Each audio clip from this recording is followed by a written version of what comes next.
Hello and welcome to The Drama. I'm Tim Palmer. Coming up, Australians flee Cairo ahead of the Million Man March. Could this be the turning point? The federal government ready to take on the states over pokies reform, and why Australian voters aren't hearing Julia Gillard's message on the flood levy. Our panel tonight, Tom Switzer from the United States Studies Centre, lawyer and broadcaster Cara Greiner, and Peter Lewis from Essential Media. Welcome all to The Drum. Well, Australians have started fleeing Egypt on Canadian evacuation flights as the protests against President Mubarak's regime continue. Hundreds more are waiting to leave on a Qantas plane chartered by the federal government, due to arrive in Cairo tomorrow. 10,000 protesters are reported to have broken the curfew overnight, staying in Tahrir Square through the night, and thousands more have already gathered there in the early hours of this morning, ahead of what protest organisers are calling a march of millions later today. Islam Najjar is a former member of the Al-Waqf party who now lives in Australia. He says Islamic groups like the Muslim Brotherhood aren't the obvious successors to the Mubarak government. The Muslim Brotherhood do exist in the streets in Egypt, but they're less likely to get the majority from the people. They are part of the society, yes, but they are not the majority. And the Muslim Brotherhood is not just one entity. There are different sections inside them. There is very extremist people, neutral people, and very open people, up to the point that they can accept a woman as the leader of Egypt. Well, former British Prime Minister Tony Blair, who's now a Middle East envoy for the international community, says that political change in Egypt is now inevitable. The question is what type of change and how do we get there? And the essence of it is that we get to a situation where the will of the people is expressed in proper elections, but that is done in circumstances where there's stability, there's order, there's not a disruption of the wider process, for example, here in between the Israelis and the Palestinians, and where, if you like, those elections are able to express the will of the people because there are proper functioning political parties taking part. Well, Tom Switzer, you've written an article today about be careful what you wish for in terms of change in Egypt. A march of millions today, but so far the demonstrations have been the property of urban Egyptians, typically more secular, more liberal. There might be the religious fundamentalist among them, but more liberal than most of the country. But if there were to be a free and fair election in Egypt, it's going to be decided by the 60 or 70 million rural villages in Egypt, isn't it? Where might that leave us? Well, we don't know, but I think it's wise not to rush to judgment. I mean, I've been struck in the course of the last few days, if you look at a lot of the American and British and indeed some Australian political commentary on this episode, the sneering of stability, that somehow stability has been a bad thing in the Middle East. It's not perfect. I mean, I think most Australians, most Americans, I presume a lot of Egyptians would ideally like a liberal democratic government in Cairo instead of the repressive and authoritarian regime we've had all too often in Middle Eastern politics. But that's not the issue. The issue is what happens next. Presuming that Mubarak himself tumbles or there's a dramatic transfer of power to who knows what, the question is how you deal with that order. And I think one of the lessons we've learnt from the last 8 years in both Iraq and Afghanistan, democracy is not an export commodity, but more importantly, it's a do-it-yourself enterprise, but it requires very special circumstances and conditions. And I'm not convinced that the circumstances and conditions right now in Egypt are ripe for a democracy. Well, certainly it's a bit of a crucible. Some of the live pictures there on television from Cairo as the thousands gather at Al-Tahrir Square. You're right that it's surely simplistic to denounce Cairo for denying democracy to the Egyptian people. What if elections brought to power jihadists and terrorist supporters such as the Muslim Brotherhood? But what if, Tom Switzer? I mean, it looks like you're saying that, democracy would be terrific at a certain level, but if we can't be certain that it's our team that gets in, perhaps we should stick with a dictator who, after all, is our dictator. Sure. Well, to make democracy really work, you really need not just a degree of order and stability. You want to make sure that the winners are not only recognised, but the losers are recognised. And that means that the losers in a democratic process are guaranteed to untrammeled rights and civil liberties, freedom of speech, freedom of association, freedom of religion, an impartial judiciary. The opposition has to be loyal, in other words. I don't think you have that culture right now. The other disturbing thing here is that history is littered with a lot of examples where the most unsavoury groups will exploit political chaos and try to use elections as a way of legitimacy for authoritarianism and extremism. And let's not forget, a democratic process brought Chancellor Hitler in 1933. We've seen the democratic process in much of the Middle East, where a government in Gaza is led by Hamas, which has been regarded as a terrorist organisation. 6 years ago, we had the Cedar Revolution in Lebanon, but it's now pretty much run by the Hezbollah, and things have not really improved. So I'm just more sceptical about whether democracy can actually work in some of these countries. It takes time, it takes evolution, and one of the problems with the Mubarak government, of course, is that it hasn't done much in the way of political reform. 5, 6 years ago, it talked about having some elections, and there were elections, but by most accounts, they were probably rigged.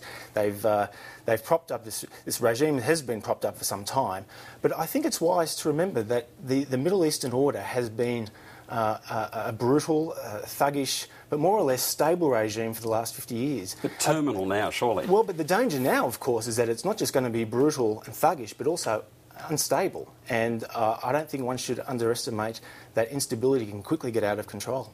How inevitable is a change, do you think, Peter Lewis? I mean, we have the army now making this declaration that they won't act with force against demonstrators. Be interesting to see what the Defence Minister Tantawi actually made in order to drive them from the streets. But what are you hearing about the level of persistence 8 days in from those who are on the streets in Cairo? Look, there's an element here that hasn't really been picked up in a lot of the Western media reports, which is before the Muslim Brotherhood moved in on this protest movement, it was actually being driven by small groups of independent trade unions, workers from individual industries that aren't recognised by the Egyptian government. They've been becoming increasingly active over the last 12 months. And today is actually a general strike. It's not a million-man march. That's the branding of it. But it's actually a general strike. And it's being run by unions that haven't been sponsored by the state. This is really interesting because there are two ways that this democracy, if it is a democracy movement, can go. One, it's driven by the mosques. The other is it's driven by the workplaces. Now, traditionally in places like the Middle East, particularly during the Cold War, America and the West made the call that it was safer to have democracy movements driven through religion than through what was then communist-driven workplaces. Without communism, it's an interesting dynamic how this is going to unfold. I just think that this is much more. It's being called the rudderless revolution at the moment, but there are lots of small groups of workers that are right at the centre of this, and how it plays out over the next day, I think it's going to be really interesting. Greiner, governments across the region are nervous. I saw that even Hamas stopped a rally in Gaza today that was going to express solidarity for the Egyptian demonstrations. Do you worry that this could ignite other copycat uprisings, intifada across the region? I don't think I worry about that. What I do think is more that this is an opportunity. Unlike Tom, I'm actually probably more positive about this. I don't see the Muslim Brotherhood to be as bad as a lot of people are making them out to be. They're not even a terrorist organisation as deemed by the United States government, and let's be honest, they're happy to deem a lot of people terrorist organisations, somewhat willy-nilly. They've denounced violence, and they've come out today in The Guardian and said, we're not after seizing power right now, we're after democracy. So I see the domino effect being a positive thing.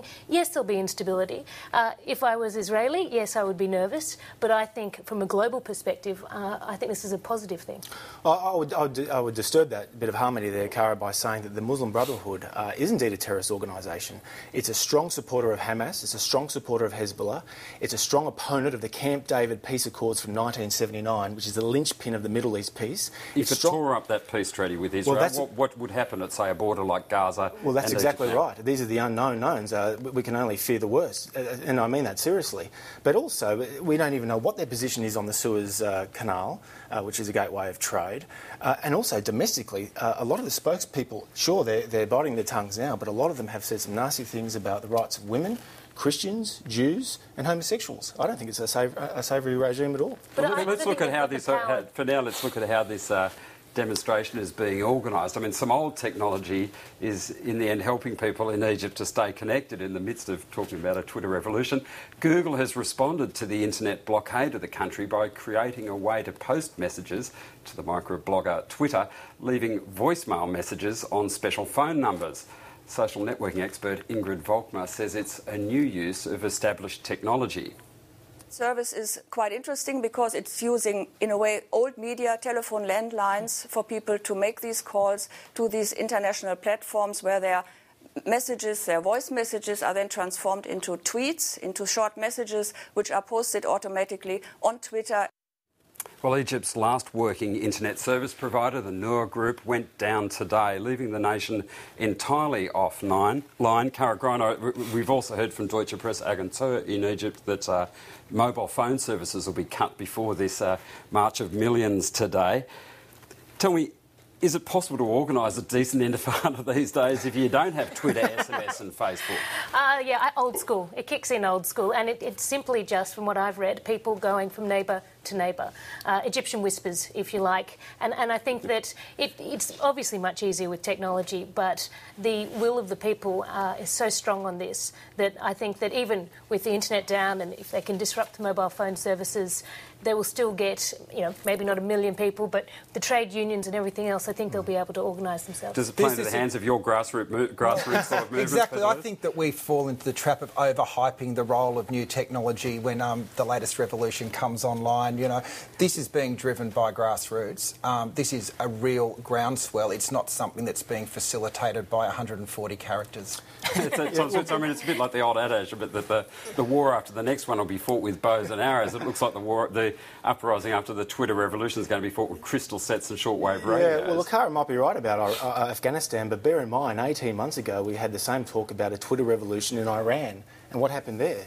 Ahmadinejad's still pretty much consolidated power, and there's no and they trace the tweets back to the senders in many cases to persecute and what's happened to those people. So in many respects, this technology is a double-edged sword. The regime is now following you. Is now your friend. Well, look, back in Australia, Julia Gillard's doing the rounds to try to sell her flood levy. She won't be heartened with the response so far from the Australian people. In the first major poll of attitudes towards the levy, the Essential research published on the Drum website found most people don't like it. 53% said they disapprove of the payment. Interestingly, Queenslanders were evenly split for and against. Peter Lewis, tell me, what is it about this compulsory act of generosity that isn't inspiring the mateship Julia Gillard was looking for? Well, look, there are two ways of looking at this. One is that nobody likes the tax, and that's fair enough. But if anyone was ever going to embrace a bit of national sacrifice, you'd think this would be the occasion. It got me thinking about when was the last time Australians were actually asked to sacrifice anything. And you've really got to go back to the Accord years.